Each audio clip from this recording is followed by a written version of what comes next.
The bite of winter's chill stung Willow O'Connell's cheeks as she stumbled through the doorway of Val Verde's only saloon, her threadbare coat offering little protection against the unexpected Texas cold snap that had descended upon the frontier town. The year was 1878, and the 22-year-old widow had traveled west with nothing but a handful of coins and the desperate hope of outrunning both poverty and grief. "Another drifter," muttered Elijah Thomas, the grizzled barkeep, barely glancing up from the glass he was polishing. "Won't last the night in this weather, let alone the winter." The saloon fell momentarily silent as patrons assessed the newcomer, a slender woman with copper hair peeking out from beneath a worn bonnet, her green eyes fever-bright with exhaustion and determination. Willow clutched her small carpetbag closer, straightening her shoulders despite the bone-deep weariness that threatened to bring her to her knees. "I'm looking for work," she announced, her voice steadier than her trembling hands. "And lodging, if possible." A round of derisive laughter rippled through the room. Val Verde had been hit hard by drought the previous summer, followed by early frosts that devastated what crops remained. The small ranching town was barely sustaining its own, let alone offering opportunity to strangers. "Ain't nobody hiring, especially not women," said a portly man nursing a whiskey. "Best move on to San Antonio before the pass is close." Willow's heart sank, but she stood her ground. "I can cook clean, so I'll do any honest work." "Town's too poor for charity cases," the barkeep added with finality. "Winter's coming early this year, worst one in decades, according to old Sheriff Mills. You best head south while you still can." Before Willow could respond, the batwing doors swung open, bringing with them a gust of frigid air and the imposing figure of a man. The crowd parted instinctively as he entered, removing his wide-brimmed hat to reveal sun-bronzed features and piercing blue eyes beneath a shock of dark hair. Quentin Palmer was not a man who sought attention, but his quiet authority commanded it nonetheless. "Evening, Quinn," the barkeep nodded respectfully. "Unusual to see you in town this time of year." "Storm's coming," Quentin replied simply, his deep voice carrying across the room without effort. "Needed supplies." His gaze swept the room, pausing briefly on Willow before he approached the bar. Willow felt herself being assessed by those penetrating eyes, not in the way men typically regarded her, but with a detached curiosity, as if she were a puzzle piece that didn't quite fit. "This lady says she needs work," Elijah informed him with a dismissive wave in Willow's direction. "Told her there ain't none to be had." Quentin turned to study her more carefully. "Where you headed?" "Nowhere in particular," Willow admitted. "My husband died 6 months ago in Tennessee. I came west to start again." "Bad timing," Quentin remarked, though without the mockery she'd grown accustomed to hearing. "Val Verde's not kind to newcomers in the best of times." "So I gather." Willow clutched her bag tighter, the last of her courage beginning to fray. A heavy silence fell as Quentin seemed to consider something, his expression unreadable. The entire saloon waited, sensing a decision forming in the rancher's mind. "I need someone at the ranch," he finally said, the words appearing to surprise even himself. "Cook left last month. Place is falling apart without proper meals and tending." Murmurs of disbelief rippled through the room. Quentin Palmer, the most solitary rancher in the county, offering employment to a strange woman. "Quinn, you gone soft in the head," called a voice from the corner. "Woman like that won't last a week at Cottonwood Ranch. That place is 10 miles from nowhere, and you're talking about the worst winter in memory. She'll be dead by Christmas," another predicted grimly. "Or run off first chance she gets," added a third. "City women can't handle frontier life." Quentin ignored them all, his attention fixed solely on Willow. "Pays fair. Works hard. Your decision." Willow knew she should be wary of such an offer, a single woman accepting employment from a stranger miles from civilization. But desperation has a way of quieting caution. "When do we leave?" she asked. A hint of approval flickered in Quentin's eyes. "Now. Storm won't wait." Within minutes, Willow found herself seated beside the taciturn rancher in his wagon, her meager belongings stowed beneath the seat as they departed Val Verde amid shaking heads and dire predictions. "They don't think I'll survive," she observed, breaking the silence as the town receded behind them. Quentin flicked the reins, urging the horses faster as dark clouds gathered on the horizon. "People talk, always have. And do you think I'll survive?" He glanced at her then, his expression softening almost imperceptibly. "That's entirely up to you, Mrs. O'Connell." "Miss," she corrected. "Or Willow, if you prefer. I stopped being Mrs. when they put Thomas in the ground." Quentin nodded, accepting the correction without comment. "Quinn," he offered in return. "Most folks call me Quinn." As the wagon rattled northward, the first snowflakes began to fall, gentle harbingers of the brutal season ahead. Willow pulled her thin coat tighter, wondering if she'd made a terrible mistake or found an unexpected salvation. Little did she know that the journey to Cottonwood Ranch would mark the beginning of a transformation. Neither she nor Quinn had anticipated one that would prove every betting man in Val Verde wrong. The snow was falling in earnest by the time they reached the ranch, a sprawling property nestled in a valley protected by hills on 3 sides. The main house stood proudly against the darkening sky, a 2-story structure built of sturdy logs and river stone. Nearby stood a large barn, bunkhouse, and various outbuildings that formed the heart of Cottonwood Ranch. "It's bigger than I expected," Willow admitted as Quinn helped her down from the wagon. "Been in the family 20 years, he replied, unloading her bag. "My father built it. I've added to it since." A blast of wind cut through her clothing, making Willow shiver violently.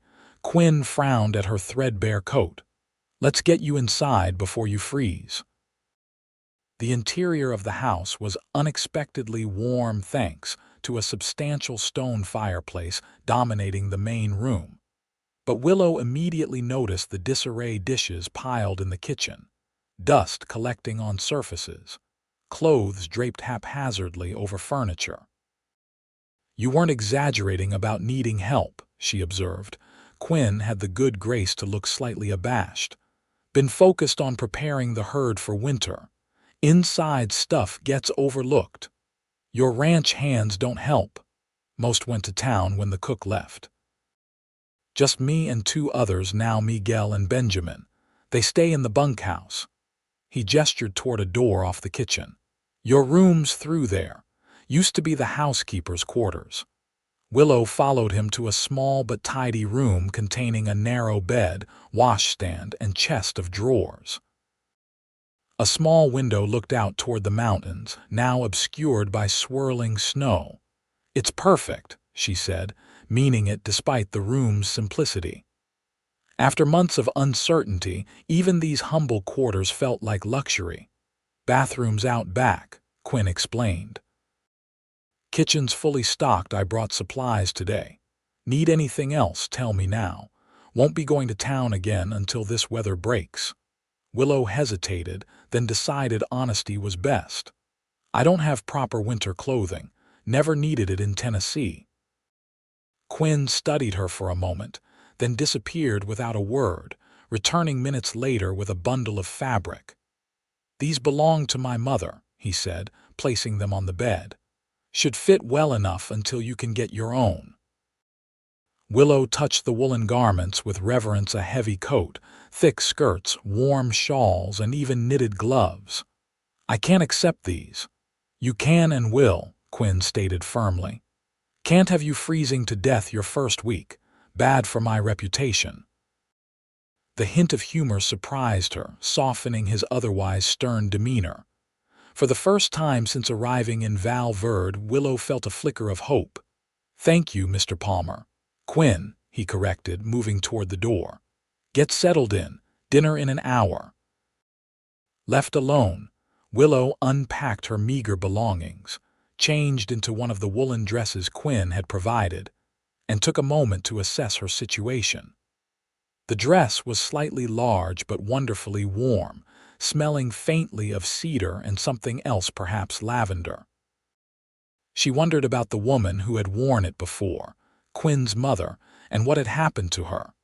The sound of boots on the porch announced the arrival of the ranch hands returning from their day's work.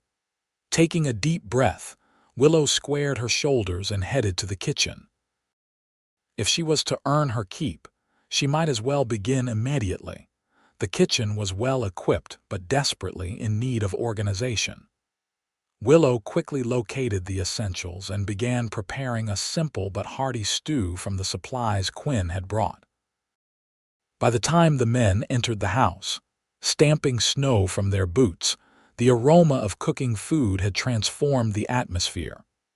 Miguel Vasquez, a wiry man in his 40s with a perpetual half-smile, introduced himself with formal courtesy.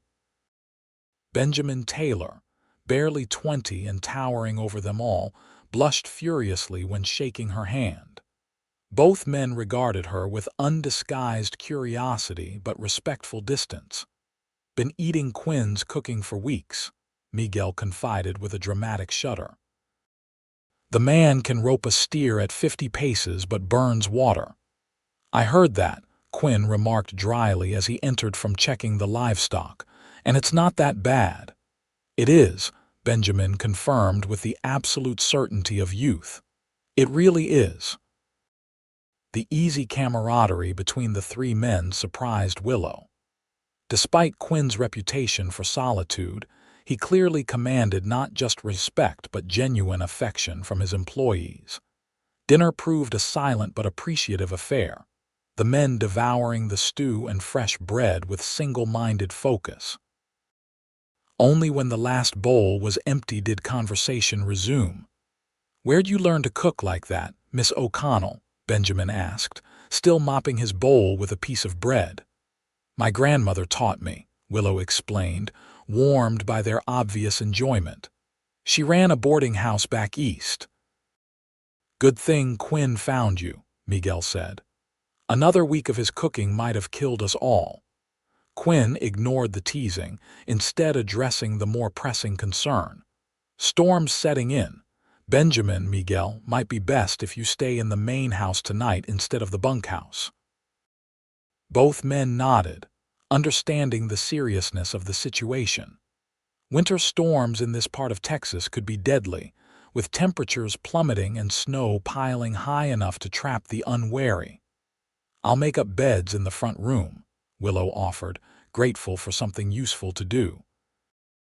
As she worked, she overheard Quinn discussing preparations with the men, livestock secured, extra feed accessible, water sources protected from freezing. It was clear that survival here required constant vigilance and planning. Later that night, after the others had retired, Willow found Quinn still awake, sitting before the fire with a ledger open on his lap. He looked up as she approached. "Everything all right?" he asked. "Yes," she assured him. "I just wanted to thank you again for giving me a chance." Quinn closed the ledger. "Everyone deserves a chance, Miss O'Connell." "Willow," she reminded him gently. "Willow," he conceded with the faintest smile, "get some rest. Winter's only just beginning." That night, as she lay beneath thick quilts listening to the wind howl against the walls, Willow reflected on the strange turn her life had taken. Yesterday, she'd been a desperate widow with dwindling options. Today, she was part of something, this ranch, these people. It wasn't much, perhaps, but it was more than she'd had in months. Outside, the snow continued to fall, blanketing Cottonwood Ranch in pristine white. But inside, warmth prevailed, and with it, the first tentative seed of belonging began to take root in Willow's heart. Dawn broke cold and clear, the storm having passed in the night, leaving behind a transformed landscape. Willow woke before the others and marveled at the view from her small window, endless white stretching toward distant mountains. The rising sun turning the snow-covered world into a sea of diamonds. The creak of floorboards announced Quinn's presence before she saw him, moving quietly through the house despite his size. Willow hastily dressed in one of the warm woolen garments he'd provided and made her way to the kitchen. "Good morning," she greeted, surprised to find him already stoking the kitchen stove. "You didn't need to do that." "Been doing it for months," he replied simply. "Coffee's brewing." Willow noticed the dark circles beneath his eyes. "Did you sleep at all? Enough?" Quinn poured himself a cup of the strong black coffee. "Need to check fences today. Storm might have damaged some." "I'll have breakfast ready soon," she promised, already assessing the kitchen's contents, "and perhaps dinner preparations for when you return." Quinn nodded, seeming almost uncomfortable with being tended to. "Whatever you think is best."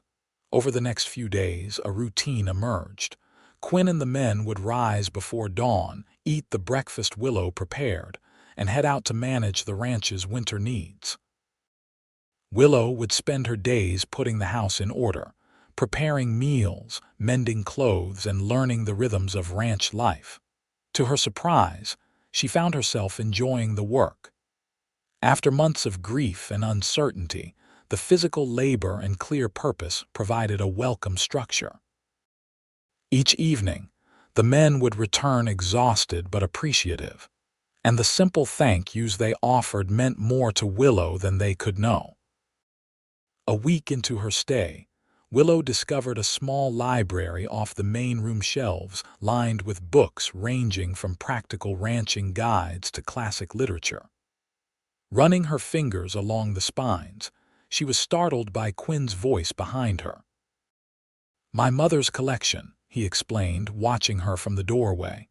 "She taught school before marrying my father." "They are beautiful," Willow said, carefully opening a volume of Tennyson's poetry. "Is your mother?" "Died 10 years ago," Quinn replied, his voice carefully neutral. "Influenza. Father passed 3 years later. I'm sorry." Willow recognized the controlled grief in his tone, so similar to her own when speaking of Thomas. "Life out here takes as much as it gives," Quinn said with quiet resignation. "You're welcome to read anything you like." Willow smiled gratefully. "Thank you. I've always found comfort in books." A moment of understanding passed between them, brief but significant. For the first time, Quinn looked at her not as an employee or a problem to solve, but as a person with depths he hadn't yet fathomed. "Miguel's bringing in firewood," he said, breaking the moment. "I'll be checking the north pasture. Might be late." After he left, Willow selected several books and brought them to her room. That night, after finishing her chores, she lost herself in the pages of Jane Eyre, finding strange parallels between her situation and the novel's heroine, both alone in the world, both finding unexpected refuge with complex, solitary men. The thought made her cheeks warm, and she quickly dismissed it. Quentin Palmer was her employer, nothing more. That he'd shown her kindness was simply his nature, not any particular interest in her as a woman. December arrived with increasing cold. The men reported the temperature had dropped well below freezing, and the snow now reached halfway up the fence posts in some areas. Val Verde remained inaccessible, cut off by drifts too deep for wagon travel. "Town thinks we're all dead by now," Miguel joked one evening as they sat around the fire. "Especially you, Miss Willow. They were taking bets when we left." "Bets?" Willow asked. Benjamin nodded eagerly. "On how long you'd last out here. Most said you'd be gone before the first big snow." Quinn shot them both a warning look, but Willow laughed. "And what did you bet, Benjamin?" The young man blushed. I put my money on spring." "That's generous of you." "Wasn't generous," Benjamin protested. "Just figured anyone Quinn thought worth bringing home must have more grit than folks realized." Willow glanced at Quinn, surprised by this assessment, but he was focused intently on repairing a bridle, his expression unreadable. Later that night, unable to sleep, Willow wrapped herself in a shawl and ventured into the main room. The fire had burned low, casting long shadows across the floor. She added another log, enjoying the momentary flare of light and warmth. Couldn't sleep. Quinn's voice came from the darkened corner where his desk stood. Willow startled. "I thought everyone was asleep." "Too much to do," he replied, gesturing at the papers before him. "Winter means planning for spring." Hesitantly, Willow approached. "Can I help?" Quinn looked surprised by the offer but pushed a ledger toward her. "Good with numbers. Better than most," she admitted, taking the seat opposite him. They worked in companionable silence, the only sounds the occasional crackle of the fire and the scratch of pen on paper. Willow found herself stealing glances at Quinn when he wasn't looking, noting the way his brow furrowed in concentration, how his large hands moved with unexpected delicacy over the accounts. "Your ranch is more successful than I expected," Willow remarked, reviewing the figures. "Especially for being so remote. Location's an advantage, not a hindrance," Quinn explained. "Valley protects the cattle in winter, summer grazing's rich, good water year-round." He paused. "My father chose well. You must be proud to continue his work." Quinn's expression softened. "He built something worth preserving." "And your mother, what was she like?" The question seemed to catch him off guard. For a moment, Willow thought he might not answer. "Stubborn," he finally said, a hint of affection warming his voice. "Educated, gentle until crossed. Loved this place nearly as much as my father did, though she wasn't born to it." "Like me," Willow said without thinking. Quinn studied her, his blue eyes reflecting the firelight. "Perhaps, though you've taken to ranch life quicker than most." "I needed somewhere to belong," she admitted. "After Thomas died, nothing felt right anymore." "What happened, if you don't mind my asking?" Willow took a deep breath. She rarely spoke of her husband's death, finding the words caught painfully in her throat. "Mining accident," she explained.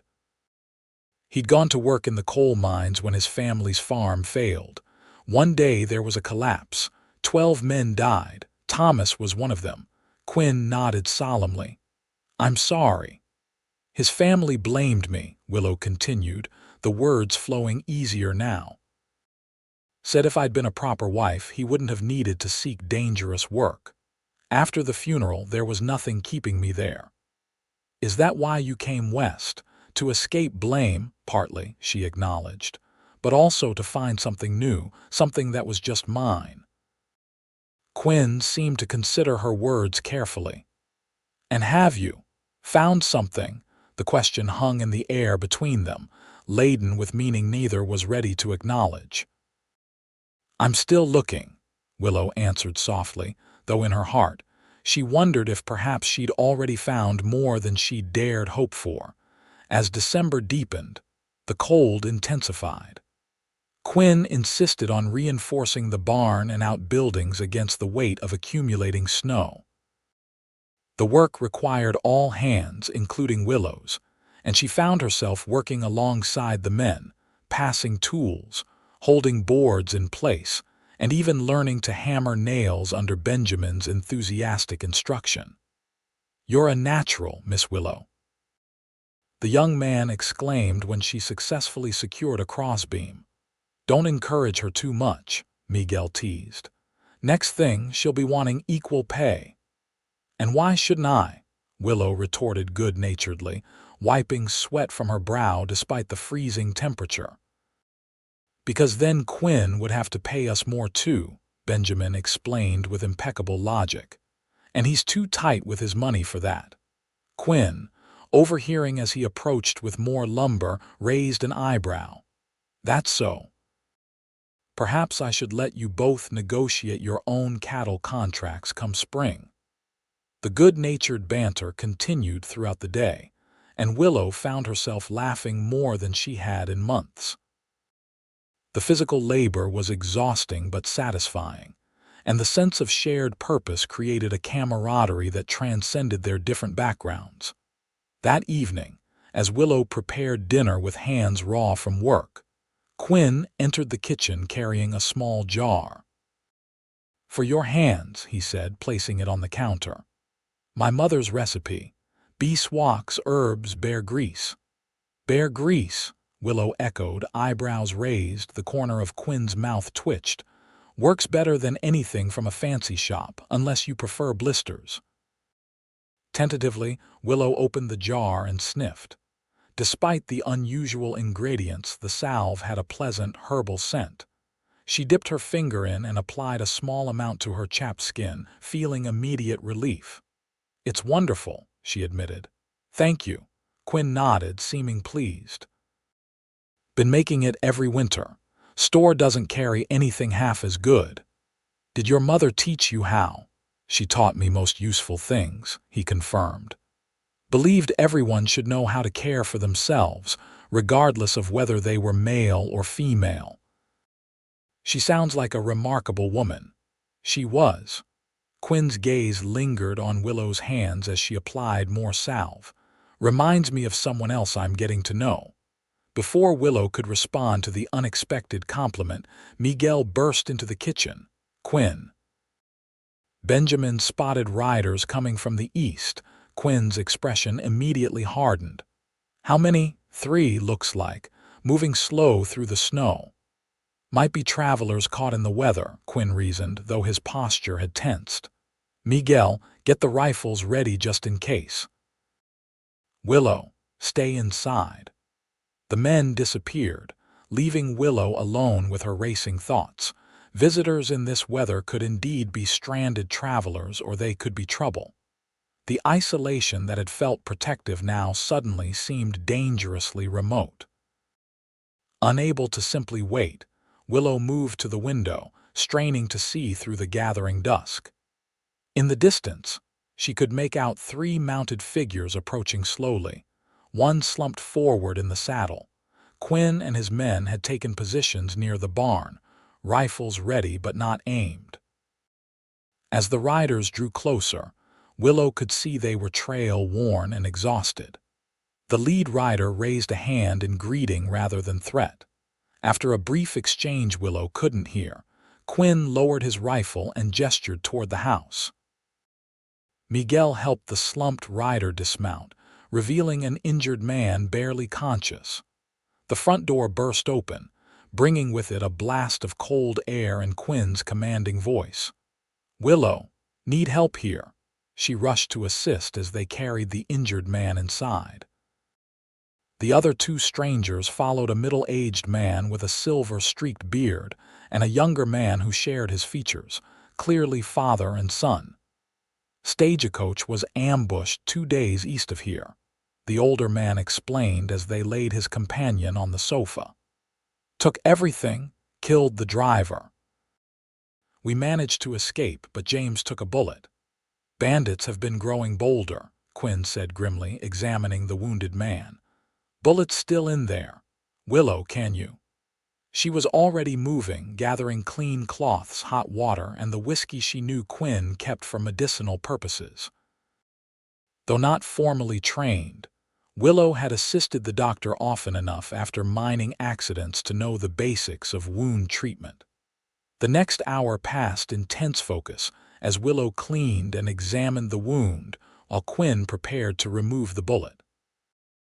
The injured man, James Wilson, she learned was given whiskey for the pain, though it helped little when Quinn finally extracted the lead ball from his shoulder. Willow worked efficiently beside Quinn, their movements falling into natural synchronicity, despite never having performed such a task together. She anticipated his needs before he voiced them, providing clean cloths when needed, steadying the patient when necessary, and finally bandaging the wound once the bullet was removed. "You've done this before," Quinn observed as they washed blood from their hands afterward. "Unfortunately, yes," Willow confirmed. "Mining towns see their share of injuries, and worse. The survivors of the ambush, Harold Jenkins and his son Robert, expressed profound gratitude for the assistance. As Willow prepared extra beds and food for their unexpected guests, she overheard Quinn discussing the bandit problem with Harold. "Been getting worse since autumn," Quinn explained. "Sheriff in Val Verde's too old to do much about it, and the territory's too vast for regular patrols." "We were fools to travel with the weather turning," Harold admitted. "But my brother's dying in Amarillo. Wanted to see him one last time." "Noble reason," Quinn acknowledged, "but dangerous execution. You're welcome to stay until your friend can travel." Later that night, after everyone had settled, Willow checked on James one final time. Finding him sleeping fitfully but stably, she turned to find Quinn watching her from the doorway. "You continue to surprise me, Miss O'Connell," he said quietly. "Willow," she corrected automatically. "Willow," he conceded with a slight smile. "You handled yourself well today." "As did you. Where did you learn to remove bullets?" "War teaches many unwanted skills," Quinn replied simply. Willow realized he was referring to the Civil War, which had ended 13 years earlier. Quinn would have been young, perhaps too young, but many boys had fought regardless. "Which side?" she asked, then immediately regretted the question. Such matters remained sensitive, especially in border states. "Union," Quinn answered without hesitation. "My father believed slavery an abomination." "Taught me the same." Willow nodded, relieved but unsurprised. Something in Quinn's fundamental decency had suggested as much. "The storm's getting worse," he continued, gesturing toward the window where snow swirled violently. "Might be days before it breaks." "At least we have plenty of supplies," Willow offered, "and extra hands now, even if one is injured." Quinn studied her thoughtfully. "You're not what I expected when you walked into that saloon." "What did you expect? Someone who'd break or run?" His voice softened. "Instead, I got someone who faces whatever comes without flinching." The compliment warmed Willow more than any fire could. "Life doesn't allow much room for flinching, I've found." "No," Quinn agreed. "It doesn't." Something shifted between them in that moment, a recognition of shared resilience, of mutual respect deepening into something neither was prepared to name. Willow became acutely aware of how close they were standing, of the quiet house around them, of Quinn's steady gaze. Before either could act on the tension humming in the air, a pained groan from James broke the moment. Willow immediately turned her attention to the injured man, and Quinn stepped back, the connection between them momentarily severed but not forgotten. As Willow tended to James, she felt Quinn's lingering presence before he silently withdrew. Only then did she release the breath she hadn't realized she was holding, her heart racing with emotions she wasn't ready to examine too closely. Christmas approached, bringing with it a brief respite in the weather. The injured man, James, was recovering well enough to sit up and join them for meals. Harold and Robert proved to be skilled hands, insisting on earning their keep by helping with ranch chores while they waited for their friend to heal enough for travel. With the additional people in the house, Willow found herself busier than ever, cooking larger meals, tending to James's wound, and maintaining some semblance of order in the increasingly crowded space. Yet she found joy in the work, particularly in preparing for the holiday.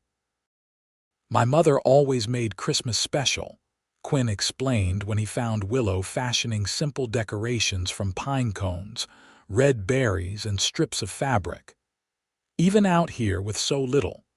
"My grandmother was the same," Willow replied, working a needle through a popcorn strand. "She said celebrations matter most when life is hardest." Quinn watched her work for a moment, then disappeared into the storage room. He returned carrying a wooden crate, which he placed carefully on the table. "These might help," he said, opening the lid to reveal an assortment of Christmas ornaments, delicate glass balls, hand-carved wooden figures, and a beautiful star fashioned from polished tin. "They're lovely," Willow breathed, carefully lifting a glass angel. "Your mother's." Quinn nodded, his expression distant with memory. "Haven't put them up since she died." The significance of the gesture wasn't lost on Willow. "Are you certain you want to use them now?" "Time they saw daylight again," he said simply. "She wouldn't have wanted them gathering dust forever." Together, they decorated the main room, transforming it with these treasures from Quinn's past. Benjamin contributed by bringing in a small pine tree, which they set up in the corner and adorned with the ornaments. Miguel added his own touch paper lanterns he crafted with surprising skill. Even their guests joined in the preparations. Harold played carols on Quinn's mother's old piano, which had stood silent for years, while Robert helped Willow bake cookies, using precious sugar that Quinn had been saving for a special occasion. On Christmas Eve, with the house warmed by both fire and fellowship, they gathered for a feast unlike any Cottonwood Ranch had seen in years. Willow had outdone herself, preparing a roast, winter vegetables from the root cellar, fresh bread, and even a simple cake sweetened with molasses and dried fruit. "A toast," Harold proposed, raising his cup. "To our hosts, whose generosity saved our lives and whose hospitality has made this Christmas one to remember." "To Quinn and Willow," the others echoed, raising their cups. Willow felt a rush of emotion at being paired with Quinn in such a way as if they were partners rather than employer and employee. When she dared glance at Quinn, she found him watching her with an intensity that made her cheeks warm. After dinner, Harold played more carols while the others sang. Even Quinn joined in occasionally, his deep baritone blending perfectly with Willow's clear soprano during Silent Night. As the evening progressed, the others gradually retired, exhausted from the day's festivities. Soon only Quinn and Willow remained, sitting before the fire in comfortable silence. "Thank you," Quinn said eventually, "for making this Christmas something more than just another day." "I should be thanking you," Willow replied. "For everything you've done for me." Quinn shook his head. "You've earned your place here many times over. Cottonwood hasn't felt like a home in years. Now it does." The simple statement held profound meaning. Willow found herself unable to respond, overwhelmed by the implications. From his pocket, Quinn withdrew a small package wrapped in brown paper. "Got this in town, before the storms. Meant it for whoever I hired, but now I'm glad it's you receiving it." Surprised and touched, Willow carefully unwrapped the gift to reveal a beautiful silver hairpin adorned with a delicate leaf pattern. "It's beautiful," she whispered, running her finger over the intricate design. "Reminded me of your name," Quinn explained, looking uncharacteristically self-conscious. "Willow." The thoughtfulness of the gift purchased before he even knew her, yet somehow perfect for her, brought tears to Willow's eyes. "I don't have anything for you," she confessed, embarrassed. "You've given plenty," Quinn assured her, his voice gentle. "More than you know." Their eyes met, and in that moment, Willow recognized the emotion she'd been trying to deny for weeks.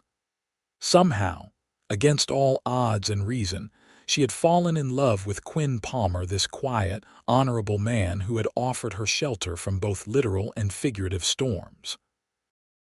The realization should have frightened her.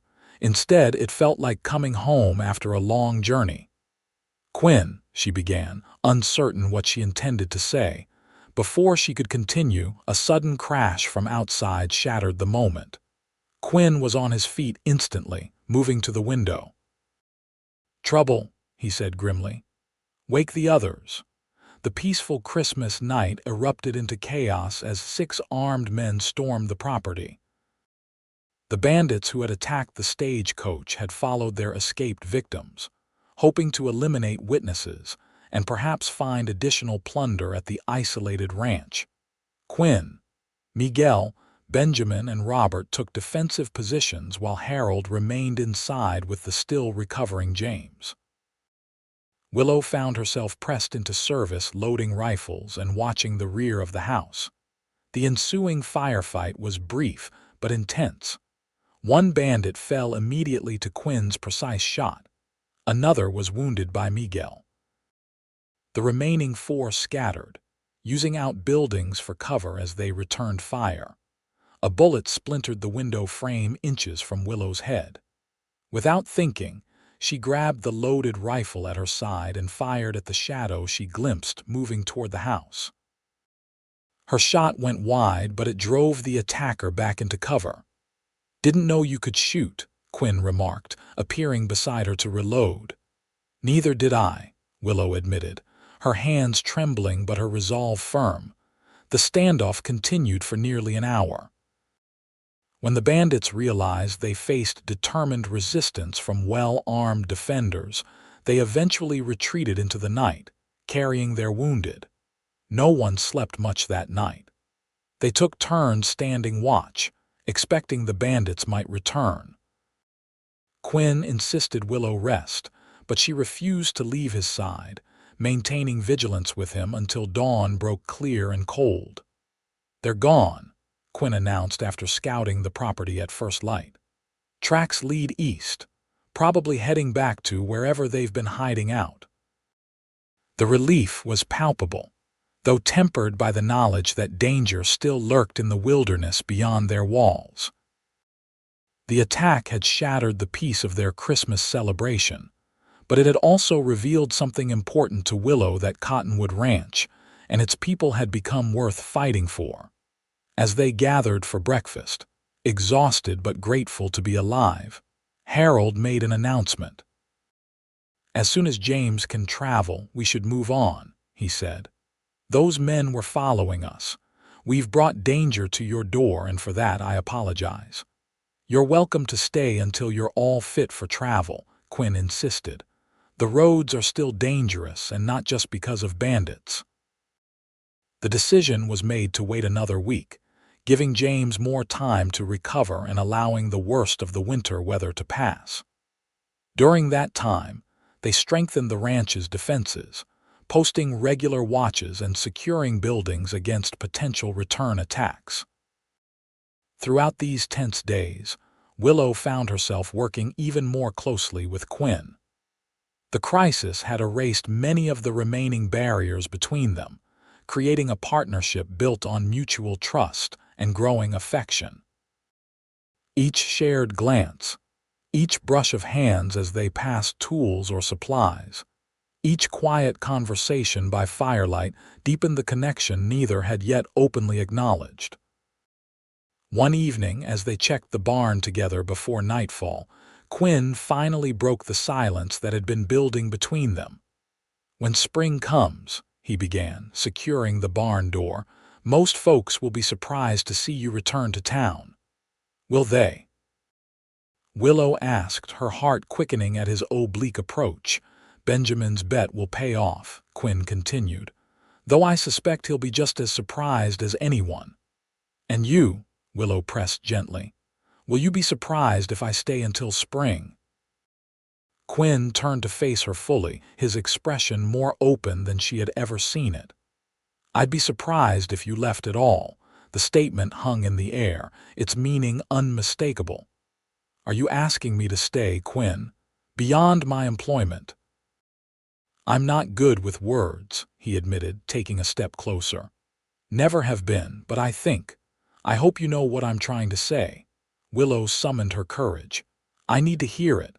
After Thomas, I promised myself I'd never again assume what was in a man's heart." Quinn took a deep breath. "When you walked into that saloon, I saw someone who needed help. I never expected to find someone who would help me in return." He paused, struggling with unfamiliar emotional territory.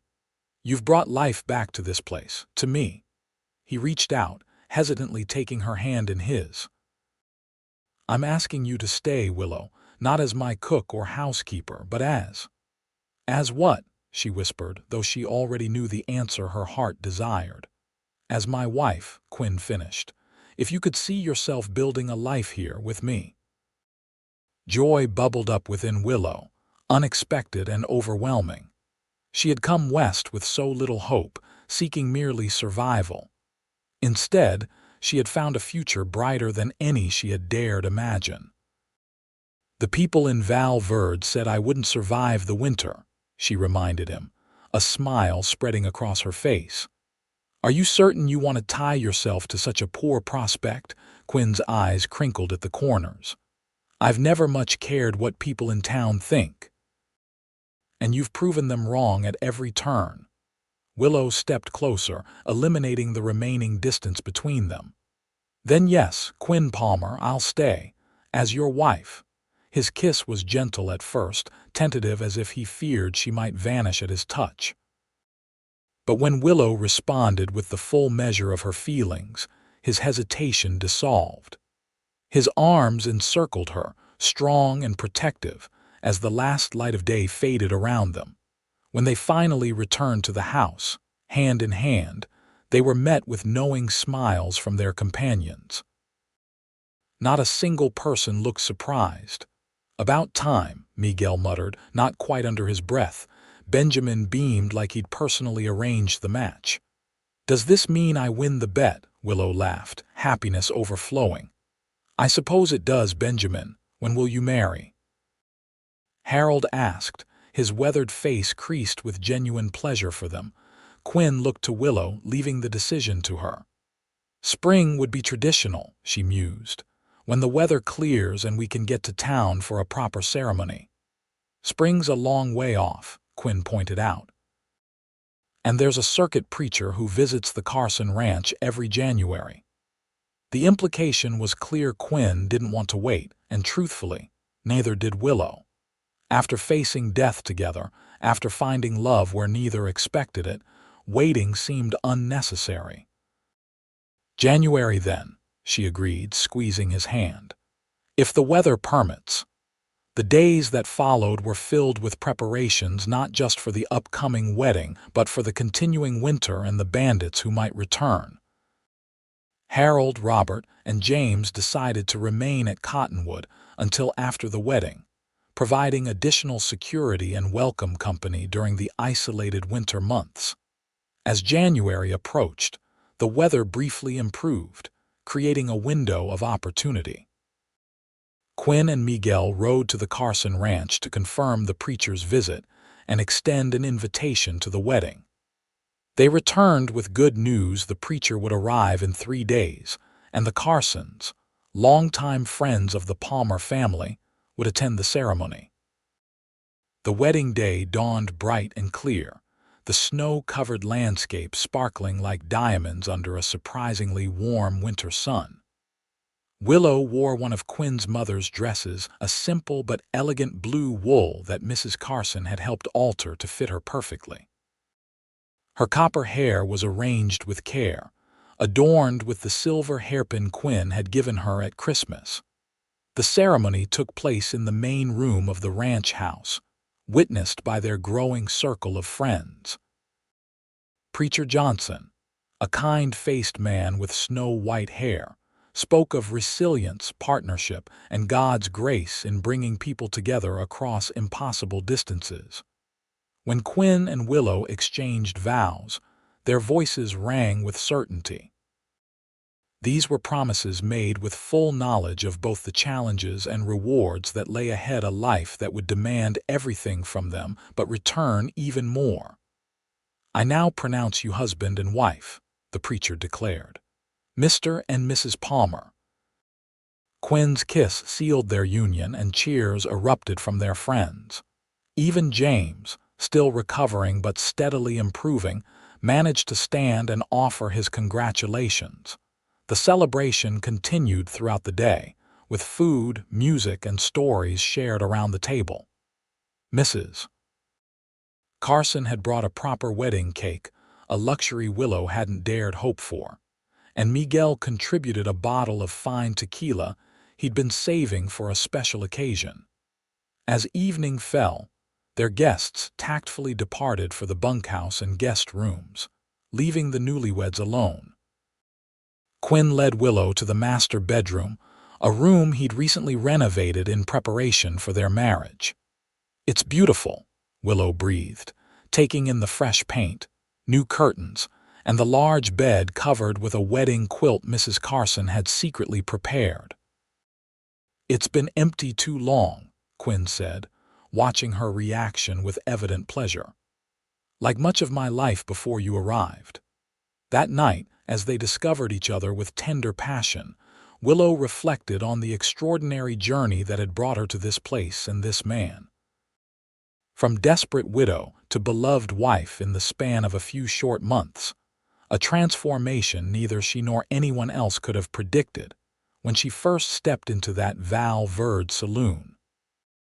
The remaining winter months passed in a haze of newfound marital bliss, tempered by the practical demands of ranch life. Harold, Robert, and James departed in February when the weather allowed safe travel. The Carsons became regular visitors, Mrs. Carson particularly delighted to have another woman nearby after years of frontier isolation. By March, signs of spring began to emerge, patches of grass appearing through melting snow, birds returning from southern migrations, and the birth of the first calves of the season. Quinn and Willow worked side by side through it all, their partnership deepening with each challenge overcome.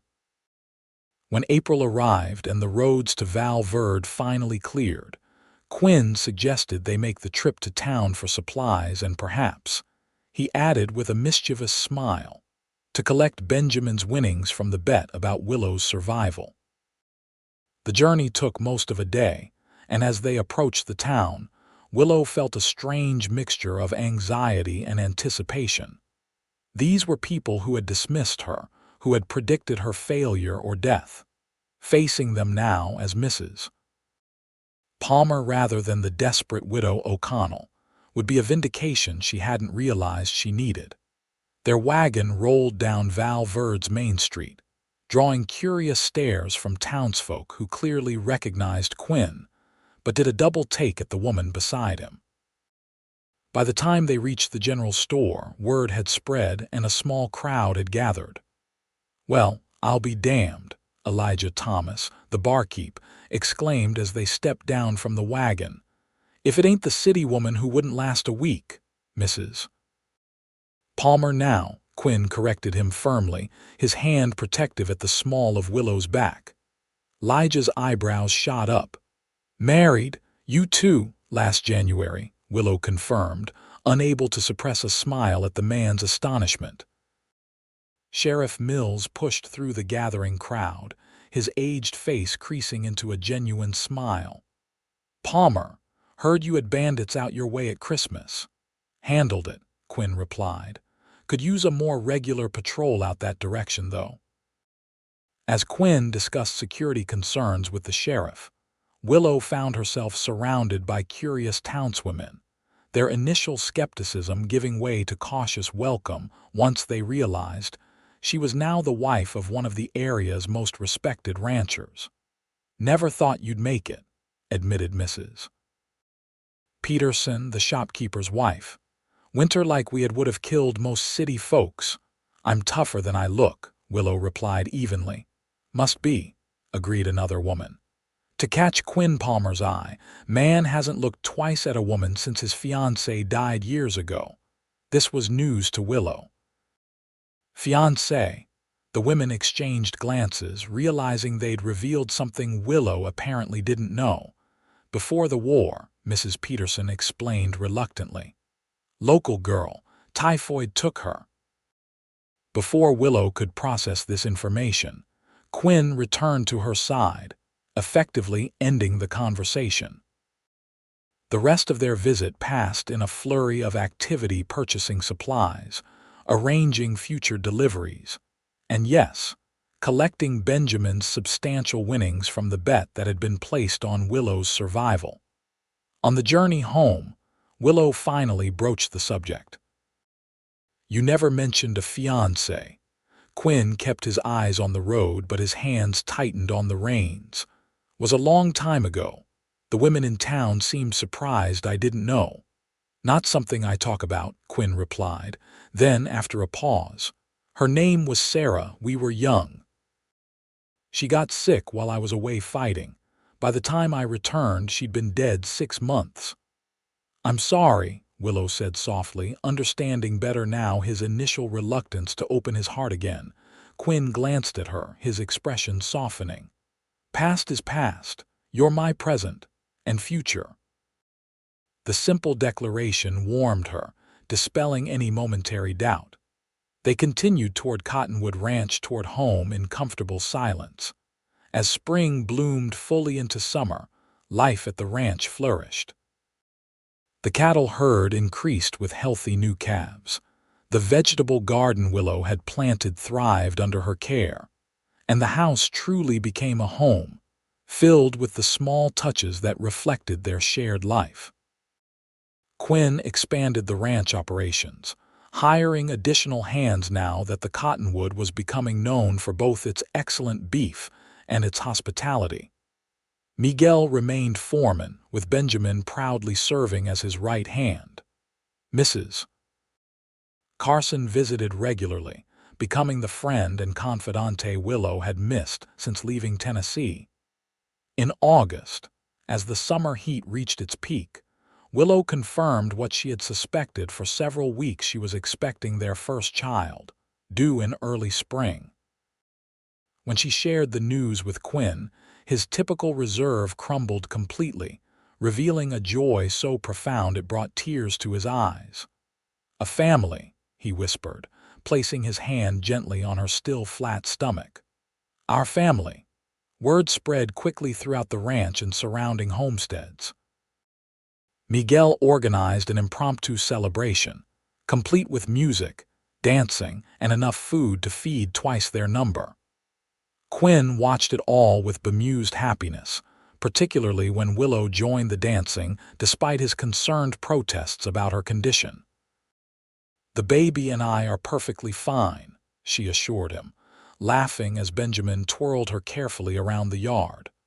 Women have been having babies since the beginning of time, you know. Not my baby, Quinn replied, his protectiveness both endearing and slightly exasperating. As Willow's pregnancy progressed, Quinn insisted on bringing a doctor from San Antonio to check on her and make arrangements for the birth. Dr. Williams, a kindly man in his 50s, pronounced both mother and child healthy, but promised to return when her time came. Ranch wives are typically the hardiest mothers I attend, he assured Quinn, who had hovered anxiously throughout the examination. And your wife appears stronger than most. Told you, Willow said smugly once the doctor had left the room. Winter returned, though less severe than the previous year. As Christmas approached, Willow, now visibly expecting, directed the decorating from a chair while Quinn and the others followed her instructions with good-natured compliance. Remember last Christmas? She asked Quinn as they sat before the fire on Christmas Eve, his hand resting protectively over their growing child. When the bandits came, not likely to forget, he replied dryly. Not every Christmas ends with gunfire. That was the night I knew for certain I loved you, Willow confessed. When I saw you defending our home, defending all of us without a thought for your own safety. Quinn pulled her closer against his side. I knew before that. When you walked out of that bedroom on Christmas Eve wearing my mother's best dress, with your hair caught up in that silver pin. Knew right then, I'd never let you go if I could help it. They reminisced about their unlikely beginning, the desperate young widow and the solitary rancher, thrown together by circumstance and kept together by choice. Neither could have imagined that first snowy night that they would be sitting here a year later, married and expecting a child. Nobody thought I'd survive that winter, Willow mused. Least of all me. I did, Quinn corrected her. Saw something in you from the beginning. a strength you maybe didn't recognize in yourself yet.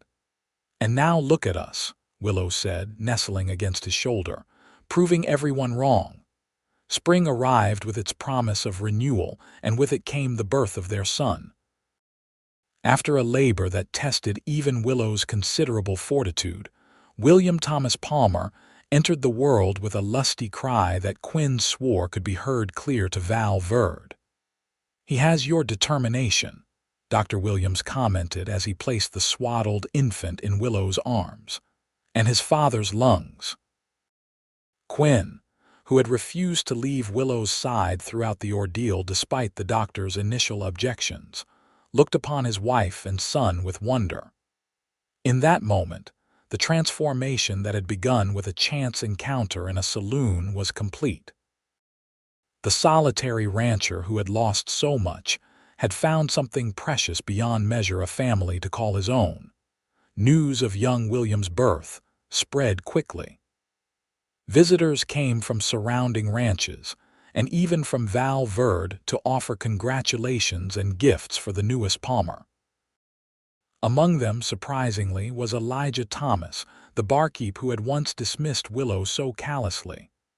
"Brought this for the little one," he said gruffly, presenting a beautifully carved wooden horse. "Made it myself." "Thank you," Willow said sincerely, touched by the gesture. "It's lovely." Elijah shuffled his feet uncomfortably. "Wanted to say, well, I was wrong about you, we all were. You're good for Palmer, good for the whole area." The acknowledgement meant more than Willow had expected. Not that she needed validation from those who had doubted her, but it represented a full circle from unwelcome stranger to respected member of the community. As William grew from infant to toddler, life at Cottonwood Ranch settled into a rhythm of seasons and celebrations. Quinn expanded their holdings, purchasing adjacent land when it became available.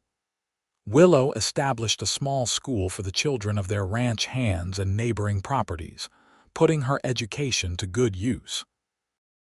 Their family grew again 2 years later with the birth of their daughter, Elizabeth Rose. Quinn proved as besotted with his daughter as he was with his son, though he pretended gruff indifference when Miguel teased him about going soft. "Nothing soft about wanting to protect what's mine," Quinn would reply, but the tenderness with which he cradled Elizabeth belied his stern words. 5 years after Willow had first arrived at Cottonwood, the ranch hosted a celebration to mark the occasion. Friends from throughout the region gathered to share food, music, and memories. Even old Sheriff Mills made the journey, despite having retired the previous year. As twilight descended and lanterns were lit around the yard, Quinn led Willow away from the festivities to the quiet spot behind the barn where he had first proposed. In his hand was a small velvet box. "What's this?" Willow asked as he presented it to her. "Anniversary gift," Quinn explained. 5 years since you walked into my life and changed everything." Inside the box lay a delicate gold locket. When Willow opened it, she found miniature portraits of William and Elizabeth on one side and Quinn on the other. "It's beautiful," she whispered, deeply moved by the thoughtful gift. Quinn took the locket and gently fastened it around her neck. "Wanted you to always have us close to your heart, even though we're always at your side." Willow touched the locket, then reached up to cradle Quinn's face in her hands. "I never dreamed I could be this happy again. After Thomas died, I thought that part of my life was over. And I thought the same after Sarah," Quinn admitted. "Figured I'd live and die alone on this ranch. Instead, we found each other." Quinn smiled, the expression now coming easily to him after years of Willow's influence. "And proved everyone wrong in the process." From the main yard came the sound of William's laughter as he chased fireflies, followed by Elizabeth's delighted squeals as Miguel swung her in circles. The ranch house glowed with warmth and light, a beacon of the home they had created together. "We should get back to our guests," Willow suggested, though she made no move to leave the comfort of Quinn's embrace. "They can wait a minute more," Quinn replied, drawing her closer. "Some things are worth savoring." As they stood together under the vast Texas sky, surrounded by the life they had built from unlikely beginnings, Willow reflected on the journey that had brought them here. From the desperate young widow who stumbled into a saloon seeking any work at all, to the confident woman who now helped run one of the most prosperous ranches in the region, it was a transformation as profound as the changing seasons. And beside her through it all had been Quinn, the quiet, steadfast man who had seen her strength when others saw only weakness, who had offered shelter when she needed it most, and who had ultimately given her the greatest gift of all, a love that defied all expectations and proved every single person wrong. Later that night, after the guests had departed and their children slept soundly, Quinn and Willow stood on the porch of their home, watching as the last embers of the celebration bonfire faded to darkness. "What do you think the next 5 years will bring?" Willow asked, leaning against her husband's solid frame. Quinn wrapped his arm around her shoulders, his gaze taking in the ranch that had transformed from his solitary domain to the heart of their shared world. "More of this," he said simply. "More family, more growth. More proving people wrong when they say something can't be done." Willow smiled, knowing that whatever challenges the future held, they would face them together, the unlikely couple who had found in each other not just survival, but a life worth living in the wild heart of Texas.